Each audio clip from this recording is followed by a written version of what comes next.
साहित्य सोबत ठेवावं. तर आपण काल प्रामुख्यानं पाहिलं होतं की संधी आणि संधीचे प्रकार. एकूण संधीचे प्रकार काल सांगितलेलं आठवतंय का? की आपण पाहिलं होतं की संधीचे एकूण 4 प्रकार आहेत. एक म्हणजे स्वरसंधी, दुसरा आहे व्यंजन संधी, तिसरा आहे विसर्ग संधी आणि चौथा पूर्वरूप संधी आणि पाचवा आहे पररूप संधी. त्यापैकी आपण स्वर संधी हा संधीचा प्रकार काल संपूर्णपणे अभ्यासलेला आहे. आता आजच्या तासिकेमध्ये आपण व्यंजन संधी हा प्रकार पाहणार आहोत. तर सर्वजण तयार आहात? सुरुवात करत आहोत आपण संधी प्रकारातला व्यंजन संधी हा घटक.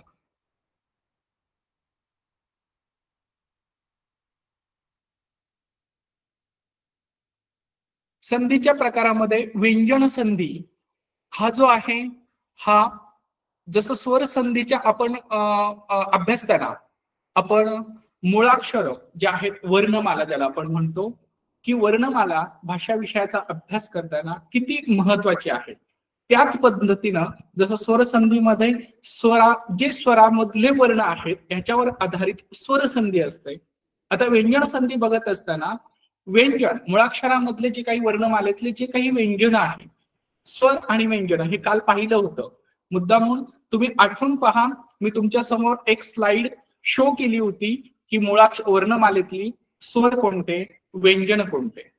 तर जे स्वर आहेत त्यातनं जी संधी तयार होतो त्याला स्वर संधी म्हटलं गेलं होतं. आता आज प्रामुख्याने आपण पाहणार आहोत ती व्यंजन संधी. मग व्यंजन संधी म्हणजे काय पहा, आपल्या समोर दिसत आहे की एका मागोमाग येणाऱ्या दोन वर्णांपैकी दोन्ही किंवा पहिला वर्ण व्यंजन व दुसरा वर्ण स्वर असेल तेव्हा त्यास व्यंजन संधी म्हणतात किंवा व्यंजन संधी तयार होतो. एका मागोमाग जे येणारे दोन वर्ण असतात ना, शब्द कसा तयार होतो हेही आपण काल पाहिलं होतं. शब्दाची जर फोड केली, शब्दाचा जर विग्रह केला तर दोन शब्दांचा मिळून एक शब्द तयार झालेला असतो. एका शब्दाचा ज्यावेळेस आपण विग्रह करतो मग पहिल्या शब्दातला शेवटचा वर्ण आणि दुसऱ्या शब्दातला पहिला वर्ण ह्याच्यातून संधी तयार होत असतो. तर आजच्या व्यंजन संधीमध्ये जे एका मागोमाग येणारे जे दोन वर्ण आहेत ते दोन्ही किंवा पहिला वर्ण व्यंजन आणि दुसरा वर्ण स्वर असेल याच्यामध्ये कायमस्वरूपी लक्षात ठेवायचंय. व्यंजन संधीमध्ये पहिला किंवा दुसरा दोघांपैकी कुठलाही पहिला असू शकतो किंवा दुसराही असू शकतो, पण दुसरा वर्ण हा स्वर असेल तर त्यावेळेस व्यंजन संधी तयार होतात. याच्यामध्ये आपल्या समोर दिसत आहे की व्यंजन तरी व्यंजन संधी होणार आहे. पहिला वर्ण व्यंजन असेल दुसरा वर्ण व्यंजन असेल तरी पण व्यंजन संधी होईल. किंबहुना पहिला वर्ण हा व्यंजन असेल आणि दुसरा वर्ण हा स्वर असेल तेव्हाही व्यंजन संधी तयार होतो. हे पाहत असताना आपण पुन्हा एकदा आपल्या नजरेखालून आपली मराठी वर्णमाला पाहूयात. आता ही मराठी वर्णमाला ज्यावेळेस समोर दिसते आहे याच्यामध्ये स्वर जे आहेत 14 स्वर, त्या खालोखाल व्यंजन आहेत. पण इथे लक्षात ठेवायचं आहे व्यंजन पाहत असताना ते वेगवेगळ्या गटामध्ये त्यांचं वर्गीकरण केलं गेलं आहे. क ख ग घ जिथून सुरुवात होते तो क चा वर्ग आपण समजूया. त्याच्या खालच्या ओळीमध्ये ट ठ ड ढ न त थ ड ध न हा ट चा वर्ग समजूया. त्याच्या खालोखाल प फ ब भ म य र ल व इथपर्यंतचे जे वर्ण आहेत ना ते प या गटामध्ये मोडतात. त्याच्या खालोखाल श श स ह आणि ळ हा एका गटामध्ये आहे. त्याच्यानंतर श ज्ञ आणि त्र हे वेगळे व्यंजन आहेत. तर यांचे गट ह्या पद्धतीने केलेले आहेत. आता याच्यामध्ये आणखी आपल्याला पुढे जाऊन पाहायचं आहे ते म्हणजे ह्याच्यामधला जो क वर्ग आहे, क मध्ये कोणकोणते क ख ग घ यापैकी कठोर शब्द जे आहे कठोर वर्ण जो आहे तो क आणि ख आहे.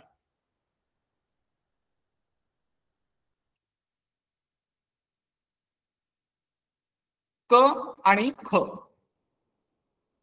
कठोर वर्णामध्ये क वर्गातला हा क आणि ख. क वर्गातलाच ग आणि घ हे जे वर्ण आहेत ते मृदू आहेत.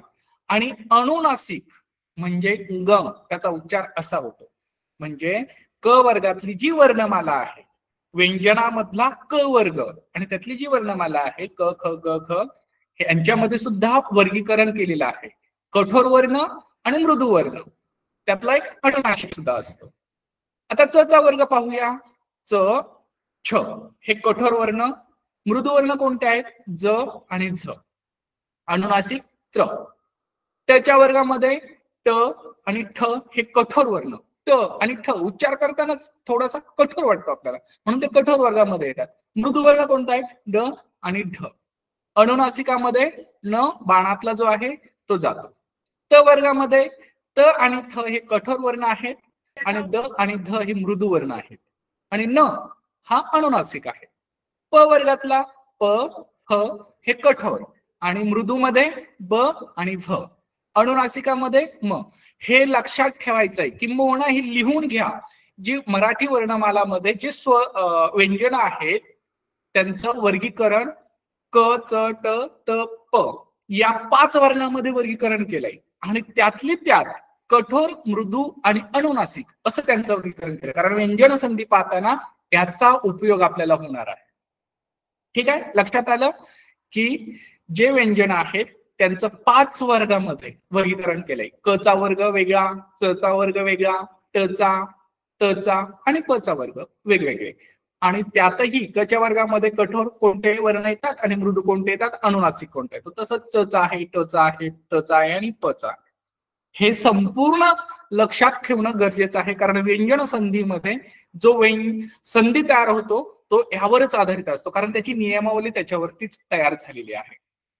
पाहूयात आपण व्यंजन संधीचे जे प्रकार आहेत त्या प्रकारापैकी पहिला प्रकार जो आहे तो आहे प्रथम रूप संधी.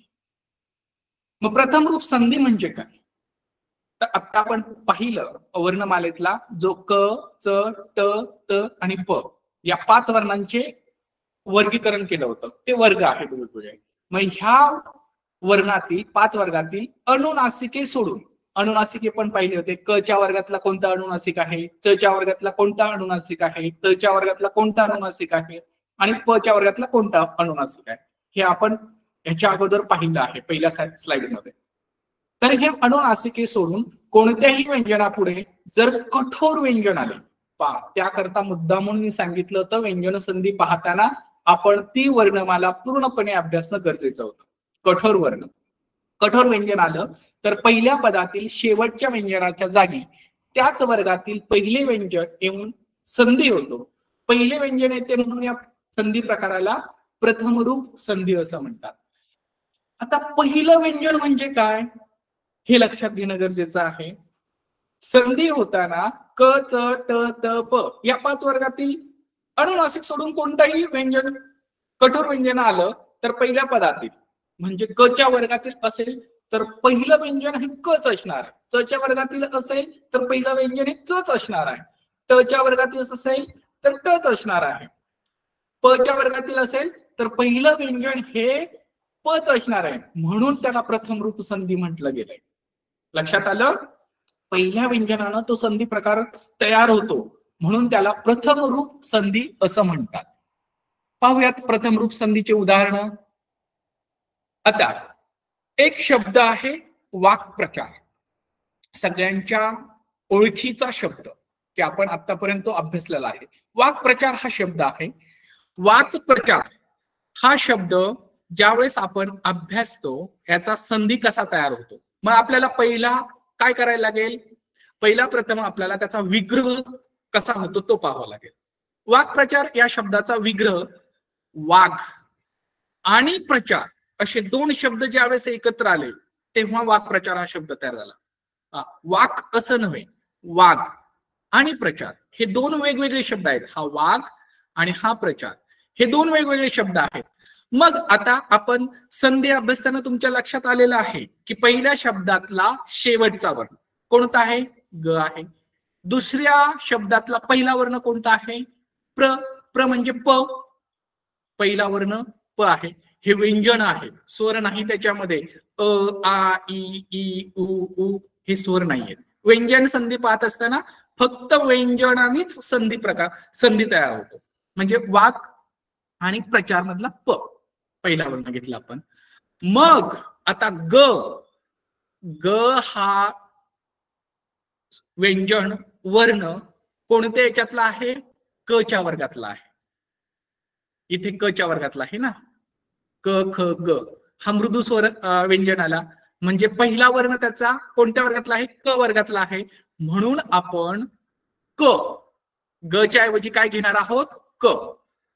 आणि दुसरा जो वर्ण आहे जसाचा तसा येणार आहे प, आणि त्याच्यामध्ये अ मिळाला, जोड शब्द अक्षर तयार झालं क, म्हणजे याचा उच्चार आणि हा शब्द तयार झाला वाक्प्रचार. लक्षात आलं? त्याच पद्धतीनं वाक्पती हा जो दुसरा शब्द आहे त्याचा विग्रह करूया. वाक आणि पती असे दोन वेगवेगळे शब्द एकत्र आले, वाक्पती हा शब्द तयार झाला. पहिल्या शब्दातला शेवटचा वर्ण आहे क, जसाच्या तसा आला, आणि दुसऱ्या शब्दातला पहिला वर्ण आहे प, म्हणून क आणि प. आता पुन्हा वर्णमालेत जर गेलो, क हा क च्या वर्गातला आहे, म्हणून प हा जशाचा तसा येणार आहे, प हा जशाचा तसा येईल, त्याच्यामध्ये अ मिसळेल आणि त्याचाही उच्चार वाक्पती असा होईल. विपदकाल पहिला शब्द आहे विपद. आता इथे लक्षात घ्या, काय आला? शेवटचा वर्ण द, आणि काल, काल यातला पहिला वर्ण आहे क, द आणि क. म्हणजेच द हा वर्णमालेमध्ये कोणत्या वर्गातला आहे? द. विचार करा बरं. त थ द म्हणजे त पासून सुरुवात झालेली आहे, त च्या वर्गातला आहे. म्हणून द च्या ऐवजी आपण त घेतला, दुसरा वर्ण क जसाच्या तसा आला, परंतु इथे दीर्घ आहे का, म्हणून आ आला, त्याचा उच्चार झाला का, म्हणजे विपदकाल हा शब्द आपल्याला मिळतो. दुसरा शब्द आहे क्षुत, क्षुत्पी पासा. मग हा शब्द तयार होताना याच्यामध्ये दोन शब्द कोणकोणते आहेत? एक आहे क्षुत आणि दुसरा आहे पिपासा. पाहूयात. पहिल्या शब्दातला शेवटचा वर्ण ध आणि दुसऱ्या शब्दातला पहिला वर्ण प, पण हा ऱ्हस्व आहे, चालेल, काही अडचण नाहीये. आपण पाहत आहोत फक्त पहिल्या शब्दातला जो वर्ण असणार आहे तो व्यंजन आणि दुसरा स्वर असला तरीही चालतो. ध आणि प हे आपल्याला वर्ण मिळाले. पहिल्या शब्दातून ध, शेवटचा ध आहे. पिपासा या शब्दातला पहिला वर्ण प आहे. मग आपल्याला ध ह्या कोणत्या गटातला आहे? तर ध आहे त थ द ध, म्हणजे त च्या गटातला आहे, म्हणून त हा वर्ण आला. त आणि प त्याच्यामध्ये ई मिळाला, पी, म्हणजेच क्षुत्पिपासा असा आपल्याला शब्द तयार होऊन मिळाला आहे. समजलं इथपर्यंत? हा व्यंजन संधीतला पहिला प्रकार प्रथम रूप संधी. प्रथम रूप त्याच्या व्याख्येतच ते आहे, पहिला वर्ण घ्यायचा आहे त्या गटातला. यानंतर आपण पाहणार आहोत दुसरा प्रकार, व्यंजन संधीच्या प्रकारातला दुसरा प्रकार आहे तृतीय रूप संधी. आता प्रथम रूप संधी आहे आणि लगेच तृतीय रूप संधी आहे. त्याची व्याख्या, ती संकल्पना काय आहे? क, च, ट, त आणि प हे पाच व्यंजनांचे पाच गट आहेत. ते पाहिले होते आपण. क, च, ट, त, प या पाच वर्गातील अनुनासिके सोडून, पुन्हा अनुनासिके सोडून कोणत्याही कठोर व्यंजनापुढे जर मृदू व्यंजन किंवा स्वर आलं तर पहिल्या पदातील शेवटच्या व्यंजनाच्या जागी त्याच वर्गातील तिसरे व्यंजन घेऊन संधी होतो. पहा, आता इथे जो आहे तिसरं व्यंजन घ्यायचं आपल्याला. आपण प्रथम रूप संधीमध्ये पहिलं व्यंजन घेतलं होतं, आता इथं आपल्याला तिसरं व्यंजन घ्यायचंय. पण केव्हा घ्यायचं आहे? पहिल्या पदातील शेवटच्या व्यंजनाच्या जागी तो घेणार आहोत. केव्हा? मृदू व्यंजन किंवा स्वर आलं तर. प्रथम रूप संधीमध्ये आपण कठोर व्यंजन घेतलं होतं, इथे आपण या व्यंजनापुढे मृदू व्यंजन आलं तर आपण तिसरं व्यंजन घेऊन हा संधी प्रकार तयार होतो. तिसरं व्यंजन येतं, म्हणूनच या संधी प्रकाराला तृतीय रूप संधी असंही म्हणतात. या संधीची उदाहरणं पाहूयात. तृतीय रूप संधी, पहिला शब्द आहे, वाचा बघूया, सदाचार. पहिला शब्द आहे सदाचार. याचा विग्रह म्हणजे याची फोड करायची आपल्याला. सदाचार शब्द कसा तयार झाला? तर दोन शब्द एकत्र आले. कोणकोणते? सत आणि आचार.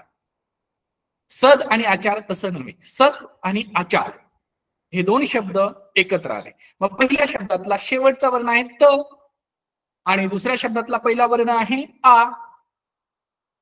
मग आता त च्या नंतर लगेचच आपल्याला मृदू व्यंजन तच्या अगोदर आलेलं आहे. म्हणून आपण काय केलं, तच्या वर्गातील त थ द तिसरं वर्ण द, तच्या वर्गातील तिसरं वर्ण आहे द. त्याच्या समोर दुसऱ्या शब्दातलं पहिलं वर्ण जशाच्या तसं घेतलं, आपल्याला वर्ण मिळाला दा आणि शब्द तयार झाला सदाचार. लक्षात आलं? पुढचा शब्द पाहूया, म्हणजे आणखी तुमचं हे क्लिअर होऊन जाईल. शब्द वाचा पाहूया, वाग्बाण. काय आहे? वाग्बाण.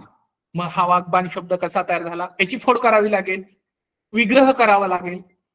विग्रह करणे म्हणजेच फोड करणे. मग ह्याच्यामध्ये पहिला शब्द आहे वाक आणि दुसरा शब्द आहे बाण. वाकबाण.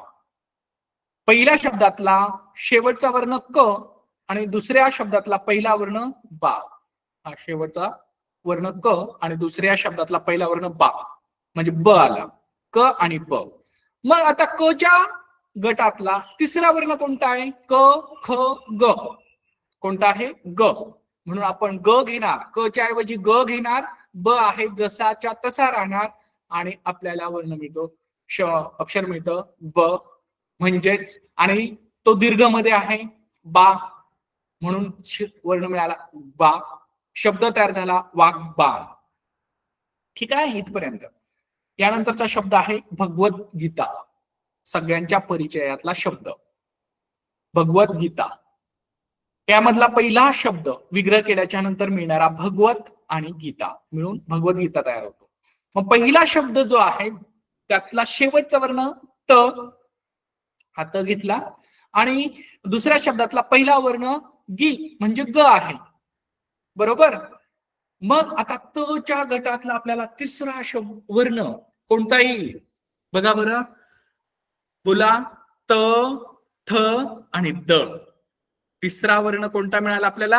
द. ग जशाचा तसा राहील आणि शब्द तयार होईल, म्हणजे वर्ण तयार आपल्याला, कारण तो ह्रस्व गीताचा जो आहे, गीचा ह्रस्व आहे म्हणून आपण ई घेतला, गी.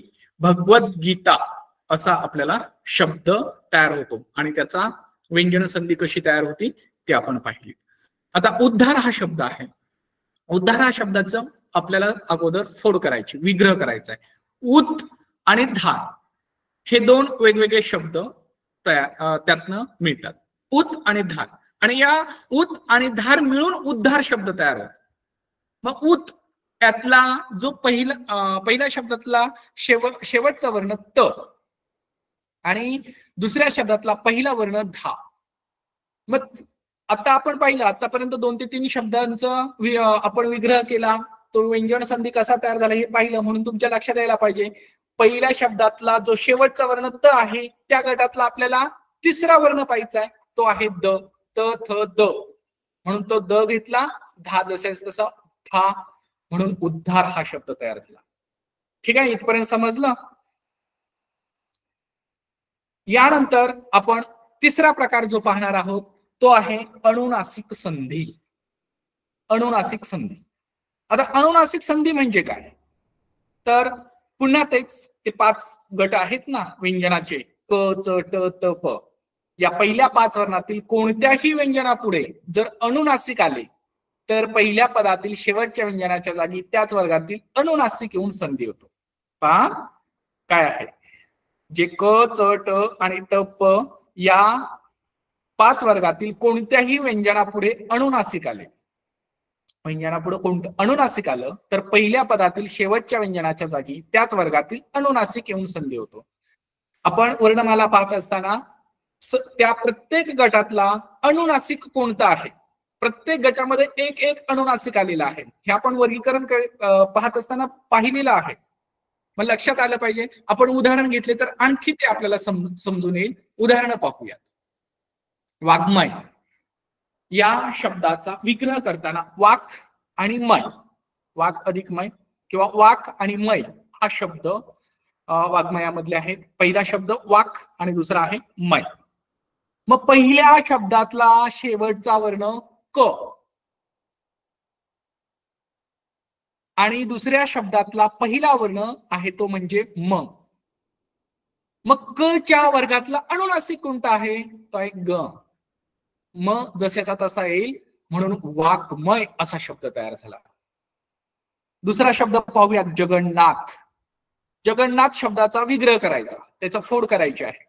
जगत अधिक नाथ. मग पहिल्या शब्दातला शेवटचा वर्ण त आणि दुसऱ्या शब्दातला पहिला वर्ण न, त आणि न. मग त या वर्गातील अनुनासिक कोणता आहे, न.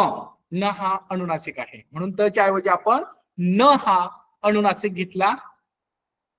न ला न जोडला, न झाला, तो दीर्घ स्वरूपातला होता म्हणून ना, जगन्नाथ असा शब्द तयार झाला. तन्मय. तन्मय हा शब्द पहा, तन्मय हा शब्दाचा विग्रह करताना किंवा त्याची फोड करताना तन अधिक मय असा होणार नाहीये. तर तत् आणि मय हे दोन वेगवेगळे शब्द आहेत. तत् आणि मय आपण बोलताना तन्मय म्हणतो म्हणून तन आणि मय नाही. तर विग्रह करताना लक्षात ठेवा, कारण हा परीक्षेला विचारलेला शब्द आहे तन्मय. तत् आणि मय हे वेगवेगळे शब्द आहेत, ते एकत्र आले.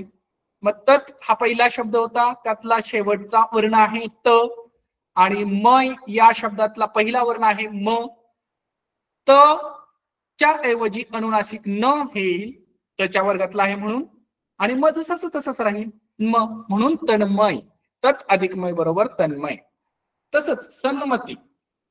सन्मती हा शब्द पाहत असताना सत अधिक मती, सत अधिक मती. पहिल्या शब्दातला शेवटचा वर्ण त, दुसऱ्या शब्दातला पहिला वर्ण म. मग तच्या ऐवजी अनुनासिक आपल्याला मिळणार आहे न. म जसाचा तसा राहील म, म्हणून सन्मती.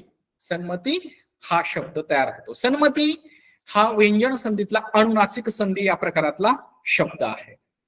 यानंतर आपण पाहूयात चौथा प्रकार, तो म्हणजे त ची व्यंजन संधी.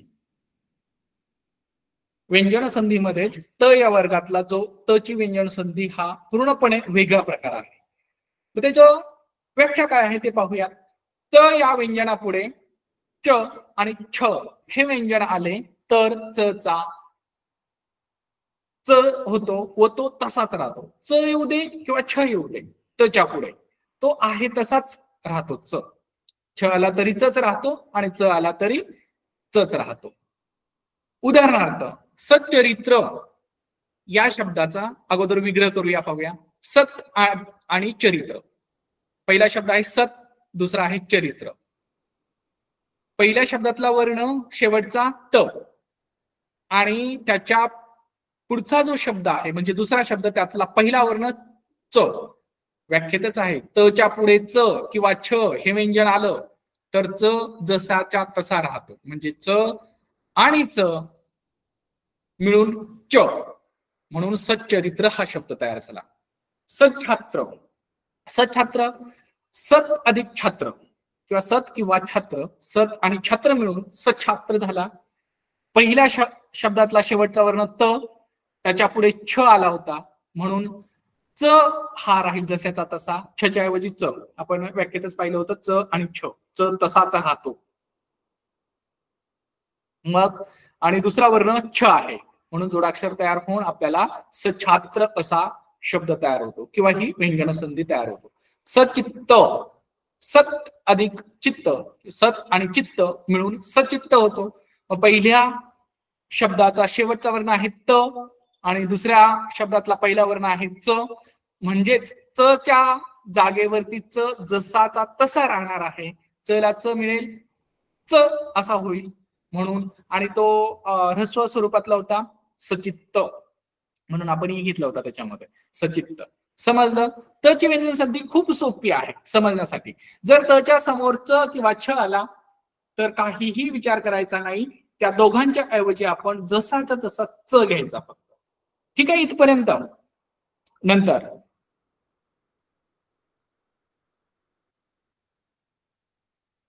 तची व्यंजन संधी पाहताना आपण त या व्यंजनापुढे जर ल हे व्यंजन आलं तर काय होतं पहा.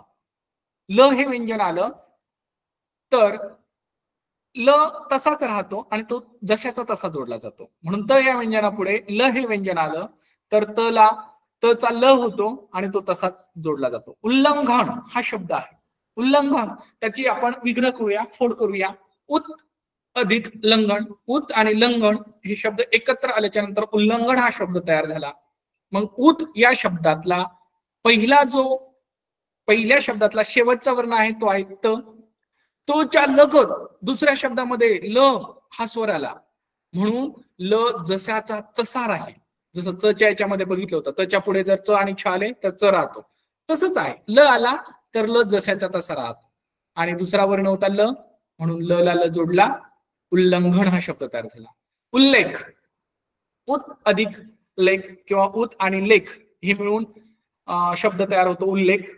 पहिल्या शब्दातला शेवटचा वर्ण त आणि दुसऱ्या शब्दातला पहिला वर्ण ल.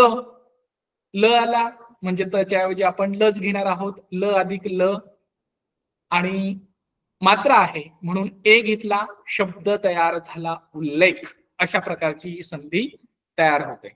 अजून तचीच व्यंजन संधी आहे. त या व्यंजनापुढे जर ट आलं, ट हे व्यंजन आलं तर कोणत्या प्रकारचा संधी होतो तर तचा ट होतो.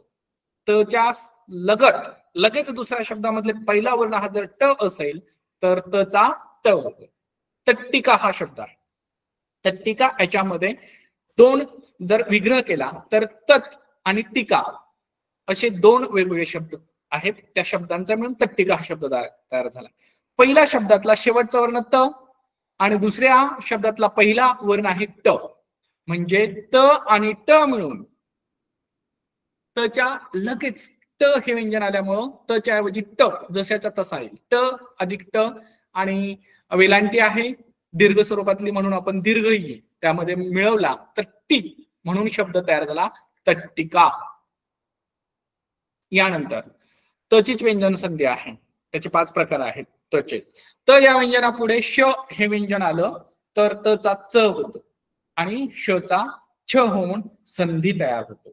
आता याच्यामध्ये बदल आहे हा जरासा, एक छोटासा बदल आहे पण तो लक्षात ठेवला पाहिजे आपण.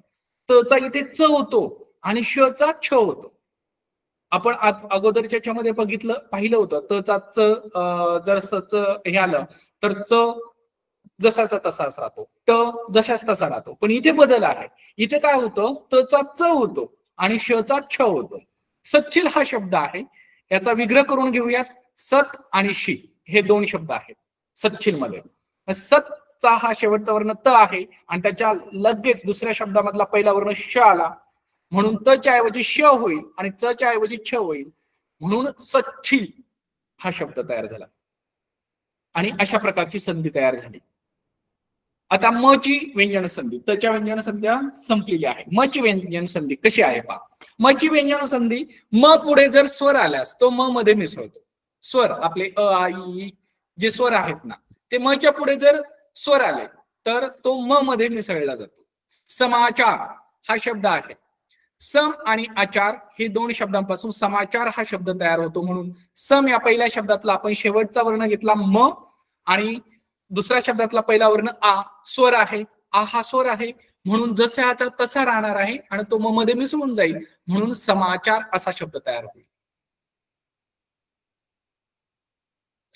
म च्या पुढे व्यंजन आल्यास आपण स्वर आल्यावरती काय होते ते पाहिलं. आता म पुढे व्यंजन आल्यास म बद्दल त्या व्यंजनाच्या वर्गातील अनुनासिक येतं. जो व्यंजन असेल त्याच वर्गातील अनुनासिक येतं किंवा लोप पाहून मागच्या अक्षरावर अनुस्वार सुद्धा दिला जातो. संगती हा शब्द आहे. त्याचा फोड केली असता आपल्याला दोन शब्द मिळतात सम आणि गती.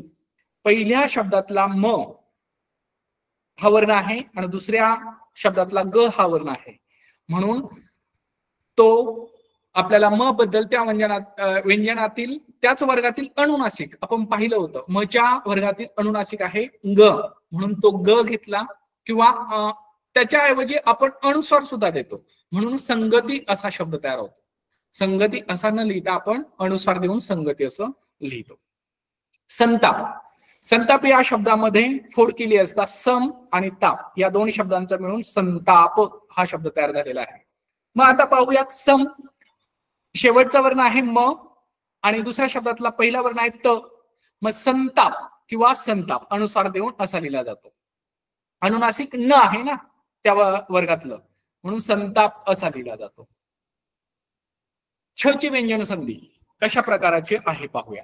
छ ची व्यंजन संधी पाहत असताना लक्षात ठेवायचं आहे की छ या वर्णापूर्वी जर ह्रस्व स्वर आला, पहा छ या वर्णापूर्वी जर ह्रस्व स्वर आला तर त्या दोघांमध्ये च येतो व तो पुढच्या वर्णात जशाचा तसा मिसळला जातो. रत्नछाया उदाहरणातून आपण पाहिलं तर लक्षात येईल आपल्याला. रत्नछाया हा शब्द आहे. रत्नछाया या शब्दाचा विग्रह केला तर रत्न आणि छाया हे दोन शब्द मिळून मिसळून संधी तयार झालेला आहे किंवा तो शब्द तयार झालेला आहे. संधीची व्याख्याच ती आहे की दोन वर्ण एकत्र येतात, सांगतात, तेव्हा संधी तयार होतो ना. तसंच ते रत्न आणि छाया हे दोन शब्द ज्यावेळेस एकत्र आले त्यावेळेस रत्न छाया शब्द तयार झाला. पण तो संधी कशा स्वरूपाचा झाला पहा. रत्न न पहिल्या शब्दातलं शेवटचं वर्ण न आणि दुसऱ्या शब्दातलं पहिलं वर्ण छ आहे. मग छ या वर्णापूर्वी जर ह्रस्व स्वर आला न, अ हा ह्रस्व आहे ना, अ न न म्हटल्याच्या नंतर अ मिळतो आपल्याला, हा स्वर ह्रस्व आहे. तर या दोघांमध्ये च येतो आणि तो जशाच्या तशा पुढच्या वर्णामध्ये मिसळतो, म्हणून रत्न छाया हा शब्द तयार झालेला आपल्याला दिसून येतो. अशा प्रकारे ही व्यंजन संधी आणि व्यंजन संधीचे एकूण 5 प्रकार आहेत. त मध्ये उपप्रकार पाहिले आपण, म मध्ये पाहिले आणि शेवटचा जो होता तो छ ची व्यंजन संधी कशी तयार होते. अशा प्रकारे हे व्यंजन संधी आणि व्यंजन संधीचे प्रकार आपल्याला समजलेच असते. पुढे आपण आणखी उदाहरण सरावासाठी घेणार आहोत, परंतु या तासिकेमध्ये संधीचे जेवढे प्रकार आहेत 5 आपले होणे गरजेचे आहे. त्याकरता आपण यानंतरची संधी जी आहे ती म्हणजे विसर्ग संधी. विसर्ग संधीबद्दल आपण थोडक्यात माहिती घेऊ. विसर्ग संधी म्हणजे नेमकं काय, तर विसर्ग संधी म्हणजे शब्दाच्या शेवटी आलेल्या विसर्गात पुढच्या शब्दाच्या सुरुवातीचा स्वर मिसळून किंवा पुढच्या व्यंजनाशी संयोग होऊन जो संधी होतो त्याला विसर्ग संधी असं म्हणतात.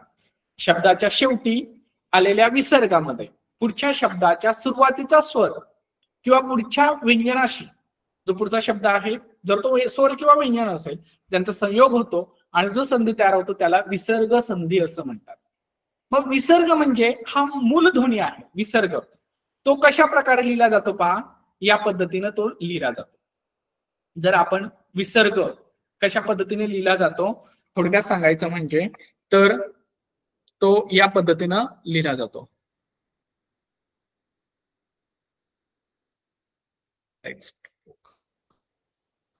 आपण जर पाहिलं तर या पद्धतीनं ज्यावेळेस लिहिलं जातं तो विसर्ग म्हणून पाहिलं जातं.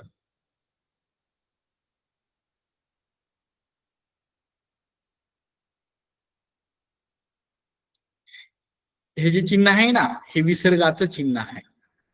विसर्ग या चिन्हाला विसर्ग म्हणतात, लक्षात घ्या.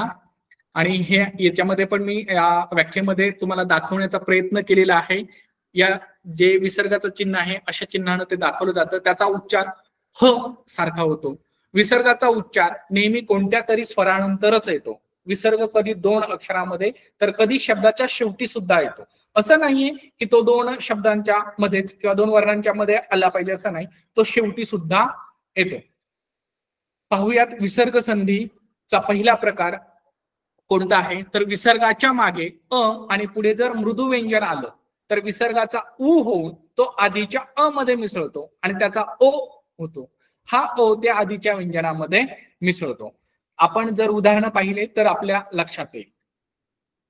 अधा वदन, अधा हा वेगळा शब्द आणि वदन हा वेगळा शब्द. वेगवेगळे शब्द ज्यावेळेस आपण घेतले जातात, अधा विसर्ग आहे ना म्हणून अधा ह उच्चार होतो त्याचा, आणि वदन अध, अध आणि वदन. मग यातला पहिला जो आहे अच्या नंतर विसर्ग आलाय, अ पहिल्या शब्दामध्ये अच्या नंतर अध आणि वदन, अच्या नंतर विसर्ग आला म्हणून त्याचा ओ होणार आहे, आणि तो दुसऱ्या वर्ण विसर्गाच्या आदला अगोदरचा जो वर्ण होतो त्याच्यामध्ये तो मिसळतो. आपण व्याख्येत पाहिलेला आहे. म्हणून ध मध्ये तो मिसळणार आहे, म्हणून ध ध अधिक ओ धो होईल आणि शब्द तयार होईल अधोवदन. मन आणि रथ, मन आणि रथ हे शब्द आहेत. मग विसर्गाच्या अगोदर मृदू व्यंजन अ आलेला आहे, अ आणि पुढे जर मृदू व्यंजन आलं, विसर्गाच्या अगोदर म अ असा आहे, मचा उच्चार करताना अ मिळतो म्हणून, आणि त्याच्या पुढे लगेच मृदू व्यंजन र आलेला आहे, म्हणून आपल्याला अच्या नंतरचा विसर्गाच्या ऐवजी ओ हे घ्यायचं आहे, आणि तो न मध्ये मिळवल्याच्या नंतर आपल्याला नो, मनोरथ नो होईल आणि शब्द तयार होईल मनोरथ. तसंच आहे नमा नमा, हे दोन शब्द आहेत. विसर्गाच्या अगोदर अ आहे म्हणून ओ झाला, तो म मध्ये मिसळला म्हणून नमो नमहा असा शब्द तयार झालेला आहे. मी सांगितलं होतं तो मध्ये येईल, शेवटी येईल. हा ज्यावेळेस आपण एकत्र केला नमा नमा, त्यावेळेस नमो नमहा विसर्ग हा शेवटी गेला. तसंच यशोधन, यशोधन या शब्दाचा विग्रह करताना यश यश अधिक धन मिळून यशोधन, अ आणि विसर्गाच्या ऐवजी आपण ओ घेतो, तो श विसर्गाच्या अगोदर श आहे म्हणून श मध्ये ओ जाणार आहे म्हणून यशोधन. तसंच मन अधिक रंजन, त्याच्यामध्ये न अ आहे म्हणून त्याच्याऐवजी ओ झाला, आणि विसर्गाच्या अगोदर न असल्या कारणानं तो नो मध्ये मिळून मनोरंजन हा शब्द तयार झाला. याच पद्धतीने पुरोगामी, वयोवृद्ध, मनोजव असे शब्दांचा विग्रह करताना आणि तो संधी कशा प्रकारचा होतो हे आपल्या समोर आहे. यानंतर विसर्ग संधीचा दुसरा प्रकार आहे, विसर्गामध्ये अ आणि आ सोडून कोणताही स्वर व पुढे मृदू वर्ण आला तर काय होतं, विसर्गाचा र होतो आणि त्याचा पुढील वर्णाशी संयोग होतो. दोन शब्द आहेत नि आणि विकार. नि आणि विकार. मग नि विसर्गाच्या अगोदर काय झालेलं आहे, अ आणि आ सोडून अ नाहीये, नि कारण वेलांटी आहे आणि ती ऱ्हस्व वेलांटी आहे म्हणून आपण ई घेतला, आणि त्याच्या समोर जो विसर्गाचं चिन्ह आहे ह्यांच्या दोघांच्या ऐवजी आपण र घेतो, म्हणून नि आणि विकार हे शब्द तयार होतात. निर आणि विकार, तो शब्द अशा प्रकारे लिहिला जातो, निर्विकार. नि आणि अंतर, निर आणि अंतर होईल विसर्ग असल्या कारणानं. नीच्या पुढे विसर्ग आहे म्हणून त्याचा र होईल निर अंतर, निरंतर. तसंच नि आणि लोभ, विसर्गाचा र तयार होईल, निर आणि लोभ मिळून निर्लोभ हा शब्द तयार होईल. अशा पद्धतीनं दुर्गम, आशीर्वाद, आशीर्वाद या शब्दाचं पाहूया आपण. अशी वेलांटी दुसरी आहे शीची, आणि विसर्ग आहे, दुसरा शब्द वाद आहे म्हणून ईच्या नंतर आपल्याला विसर्ग मिळालाय, या स्वराच्या नंतर आपल्याला विसर्ग मिळाला म्हणून त्याचा र होतो, हे आपण पाहिलेलं आहे. म्हणून आशीर आणि वाद मिळून आशीर्वाद हा शब्द तयार झालेला आहे. त्याच पद्धतीनं निरुद्योग, निर्व्यसन आणि दुर्जन यांचा जो संधी तयार होतो, दूर आणि जन संधी होताना दूर आणि जन दुर्जन, निर आणि व्यसन निर्व्यसन, निर आणि उद्योग निरुद्योग. अशा पद्धतीनं विसर्गामध्ये जर अ आणि आ सोडून कोणताही स्वर आला आणि पुढे मृदू वर्ण आला तर त्या विसर्गाचा र होतो आणि पुढील वर्णाशी त्याचा संयोग होतो, हे आपण पाहिलं.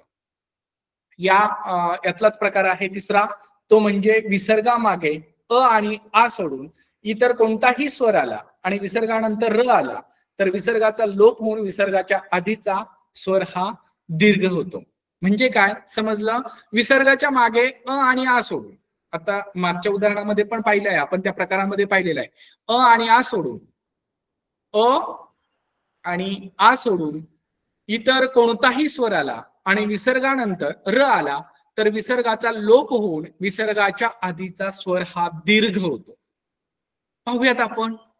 मी आणि रस हे दोन शब्द आहेत, त्यांचा संधी होताना अ आणि आ सोडून स्वर आलेला आहे, नी म्हणजे ई आलेला आहे आणि विसर्गाच्या ऐवजी त्याचा लोप होऊन विसर्गानंतर र आला, म्हणजे दुसऱ्या शब्दातला पहिला वर्ण र आलेला आहे विसर्गानंतर, म्हणजे या रचा लोप होणार आणि नी अधिक रस म्हणजेच नीरस, विसर्गाचा याच्यामध्ये लोप होतो आणि शब्द तयार होतो नीरस.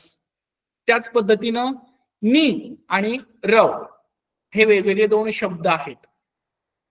विसर्गाच्या अगोदर ई हा स्वर आलेला आहे आणि विसर्गानंतर दुसऱ्या शब्दामध्ये लगेचच पहिला वर्ण र आलेला आहे, म्हणजेच निरव, विसर्गाचा लोप होऊन निरव हा शब्द तयार झाला. तसंच उदाहरणामध्ये, तिसऱ्या उदाहरणामध्ये नी आणि रदन म्हणजे ई हा स्वर आलेला आहे आणि विसर्गाच्या लगेच र आल्या कारणानं तो विसर्ग लोप पावला आणि नी आणि रदन मिळून निर्दन हा शब्द, निरदन हा शब्द तयार झालेला आहे. यानंतर आपण चौथा प्रकार पाहणार आहोत.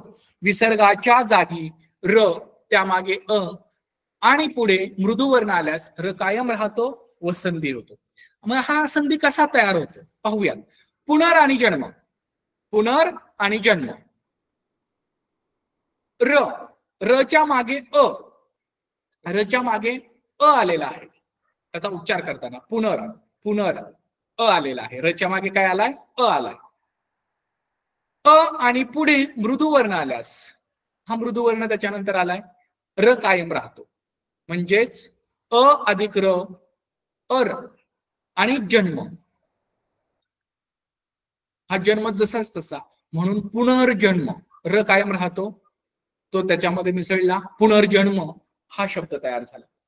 अंतरात्मा, अंतरात्मा, अंतरात्मा जो शब्द आहे तो लिहिताना बघा, अंतर आणि आत्मा, रच्या अगोदर त अ आलेला आहे आणि लगेचच जोडून र आल्या कारणानं आपण अंतर आत्मा म्हणून अंतरात्मा. पुनरागमन, पुनरागमन, रच्या अगोदर न, न म्हणजे अ ला लगेच जोडून र आहे म्हणून पुनरागमन, अशा प्रकारचा हा संधी तयार झालेला आहे. लक्षात ठेवायचंय फक्त आपण, विसर्गाच्या जागी र, त्यामागे अ किंवा पुढे मृदुवर्ण आलं तर र हा कायम राहतो आणि संधी तयार होतो. यानंतर पाचवा जो प्रकार आहे, याच्यामध्ये एकूण 10 प्रकार आहेत छोटे छोटे, आपल्याला ते संपूर्ण ह्या वेळेमध्ये पाहिजे आहेत. विसर्गा पुढे जर च आल्यास विसर्गाचा श होतो, विसर्गा पुढे जर काय झालं, च आला तर त्या विसर्गाचा श होतो. पाहूयात. नी आणि च, म्हणजे या विसर्गाच्या पुढे लगेच च आलेला आहे, विसर्गाच्या पुढे काय आलाय? च आला, म्हणून म्हणजेच त्याचा श होणार आहे, म्हणजेच श आणि च मिळून च शब्द तयार झालेला आहे निश्च. त्याच पद्धतीनं दु आणि चिन्ह, विसर्गाच्या पुढे लगेच आलेला आहे, हा विसर्ग आणि त्याच्या पुढे दुसऱ्या शब्दातला च म्हणजेच त्याचा श होणार आहे, ची, कारण हा दीर्घ आहे म्हणून आपल्याला दुचिन्ह हा शब्द तयार झाला आणि अशा प्रकारचा हा संधी तयार झालेला आहे. यानंतर सहावा प्रकार आहे, विसर्गा पुढे जर त आल्यास विसर्गाचा स होतो, विसर्गा पुढे जर त आला तर विसर्गाचा स होतो. विसर्ग कुठे आहे? मन, मन, विसर्गाच्या पुढे त दुसऱ्या शब्दामध्ये लगेच जोडून त आलेला आहे, त्याचा काय होणार आहे? स होणार आहे, म्हणजेच सच्या स अधिक ताप, मनस्ताप, मनस्ताप, मनस्ताप हा शब्द तयार होतो. नी आणि तेज हे दोन शब्द आहेत. विसर्गाच्या पुढे त आलेला आहे म्हणून त्याचा स होईल, सस्तेज. स आणि स्तेज म्हणजेच आपल्याला निस्तेज हा शब्द तयार होईल. यानंतर 7वा प्रकार आहे, पहिल्या पदाच्या शेवटी स आणि पुढे कोणतेही व्यंजन आले तर स चा विसर्ग होऊन नियमानुसार संधी होतो. पहिल्या पदाच्या शेवटी स, उदाहरणार्थ पहा, म्हणस स आहे, पहिल्या पदाच्या शेवटी स आहे आणि पुढे कोणतेही व्यंजन आलं, प हे व्यंजन आहे, पटल मधला प हा व्यंजन आहे, तर स चा विसर्ग होऊन नियमानुसार संधी होतो. तच्या पुढे स आहे, विसर्गाच्या पुढे स आहे, स आणि लगेच प म्हणून स हा निघून जातो आणि शब्द तयार होतो म्हणा पटल. तसंच तेजस आणि कर या शब्दामध्ये पाहूया, स आणि कर पुढे त आहे, स आहे, म्हणजेच स अधिक क तेजा कण हे आपल्याला शब्द तयार होतील आणि अशा प्रकारचा तो संधी तयार होईल. 8वा प्रकार आहे, विसर्गाच्या मागे अ आणि पुढे क ख प फ यापैकी कोणतेही व्यंजन आल्यास विसर्ग कायम राहतो. प्राप्त काल या शब्दाचा विग्रह करूयात अगोदर, म्हणजे फोड करूया. प्रातः काल म्हणजेच विसर्गाच्या मागे अ त असल्या कारणानं अ लगेचच विसर्ग आहे आणि त्याच्या पुढे क ख प फ म्हणजे क आहे, तर विसर्ग जसाच्या तसा राहतो, आ म्हणजेच प्राप्त काल. अशा प्रकारचा हा संधी तयार झालेला आहे. त्यातलं आणखी एक उदाहरण पाहूया आपण, मनपूर्वक.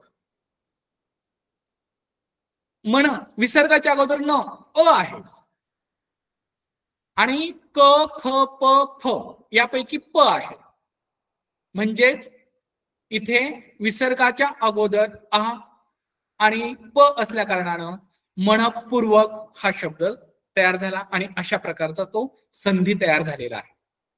9वा प्रकार आहे, विसर्गापुढे श किंवा स हे वर्ण आल्यास, विसर्गाच्या पुढे श स आलं तर काय होतो, विसर्ग कायम राहतो, विसर्ग आहे जशाचा तसा राहतो. दुःशासन, दुःशासन या शब्दाचा आपण विग्रह केल्याच्या नंतर दु आणि शासन, विसर्ग जशाचा तसा राहिलेला आहे शापुढे, कारण श आणि स च्या अगोदर विसर्ग आल्या कारणानं दुःशासन जशाचा तसा राहिलेला आहे.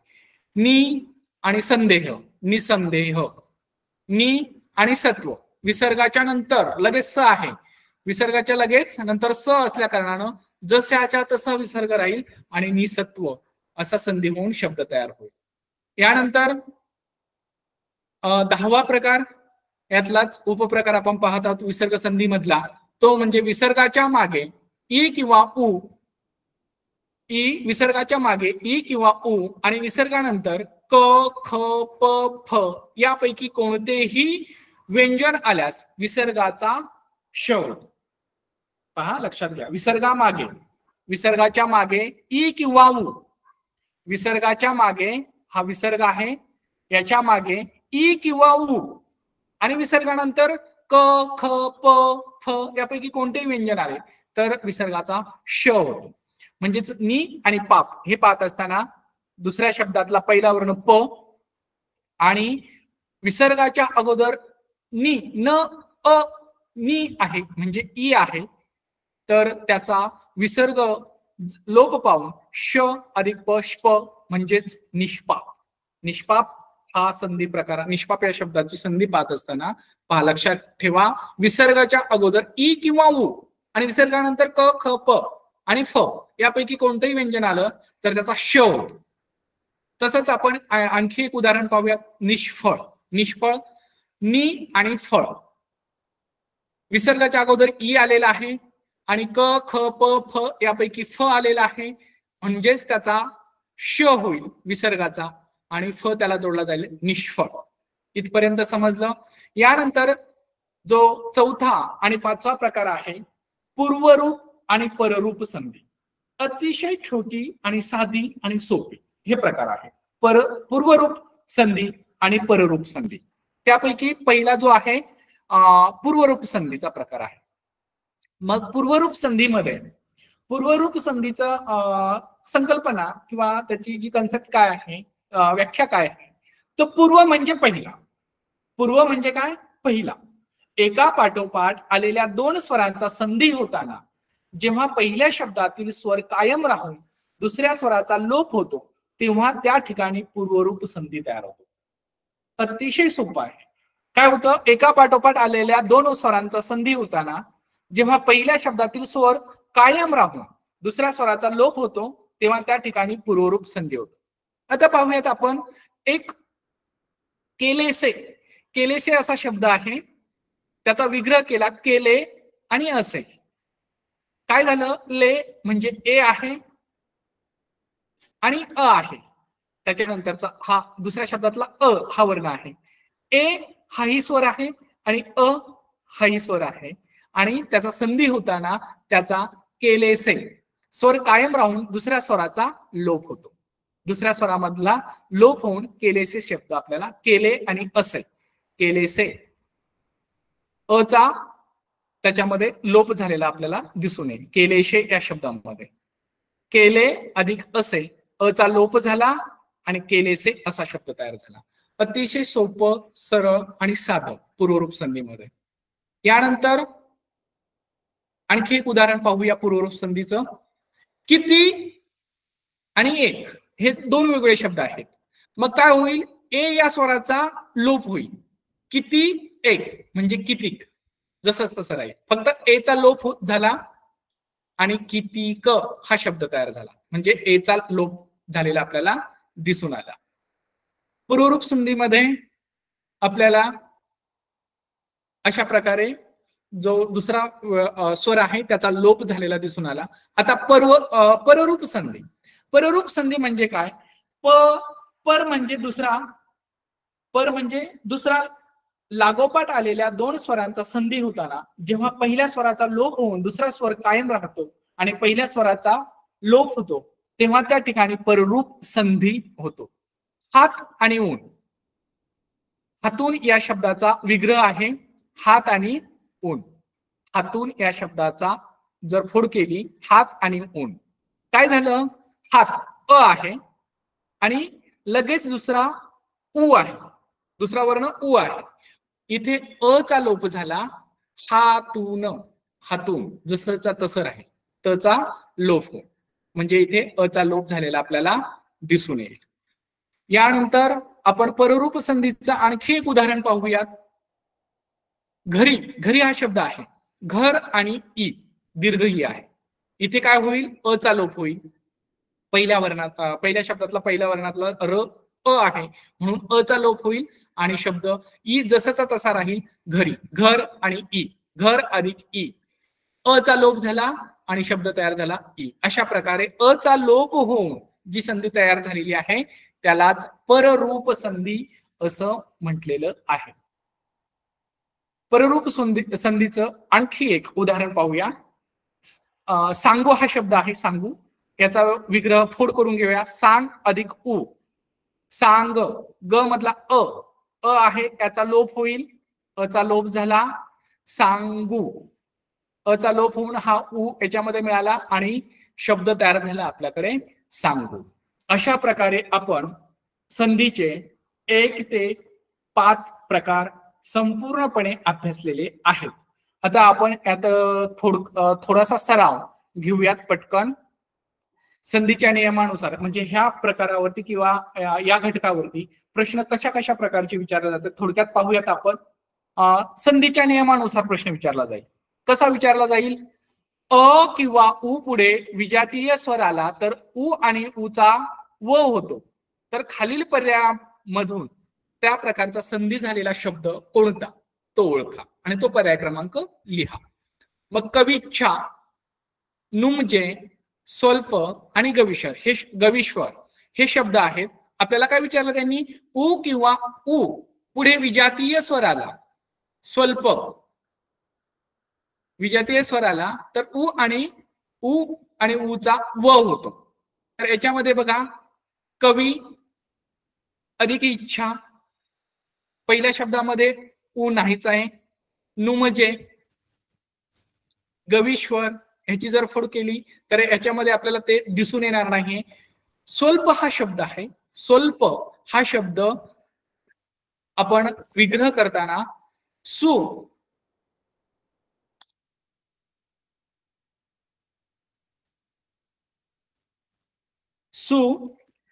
आणि अल्प अशा पद्धतीने लिहितो.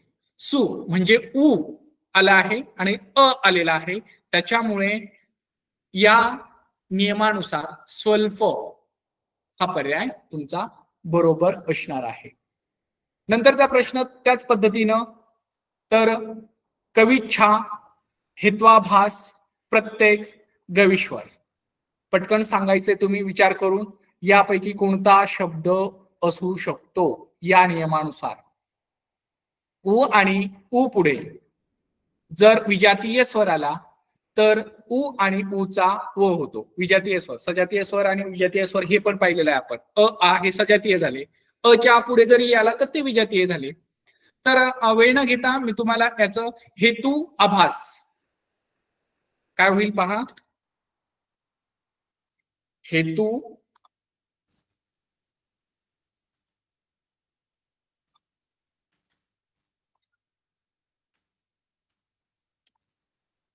आभास.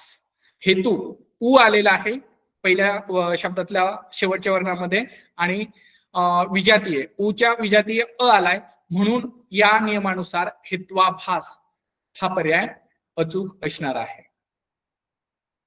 यानंतर ह्या संधीच्या नियमानुसार असे प्रश्न विचारले जातात. आणखी अशा प्रकारचं सुद्धा विचारलं जाईल, मुनी आणि इच्छा. मुनी आणि इच्छा हे शब्द एकत्र आले तर कशा प्रकारचा शब्द तयार होईल. वेगवेगळे शब्द आहेत मुनी आणि इच्छा. काय होईल. मुनिच्छ नाही होणार, मुनिच्छा होय, कारण ह्रस्व आहे. मुनिच्छा हा पर्याय बरोबर आहे. प्रजा आणि ऐक्य काय होईल बरं.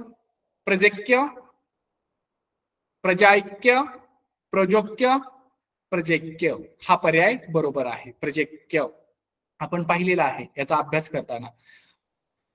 संधी प्रकारानुसार विसंगत असणारा पर्याय निवडायचा आपल्याला. गिरीश, प्रत्येक आणि धारोष्ण. तर गिरीश हा स्वरसंधीतला आहे, धारोष्ण हा सुद्धा व्यंजन संधीतला आहे, प्रत्येक हा व्यंजन संधीतला आहे, तपोबल हा विसर्ग संधीतला आहे, म्हणजेच तपोबल हा पर्याय बरोबर आहे. तर अशा प्रकारे आपण संधी आणि संधीचे प्रकार हा घटक पूर्णपणे अभ्यासलेला आहे. आपणापर्यंत तो व्यवस्थितरित्या पोहोचलाच असेल अशी अपेक्षा ठेवून मी आजची तासिका येथेच संपवतो. सर्वांचं एकदा मनापासून धन्यवाद.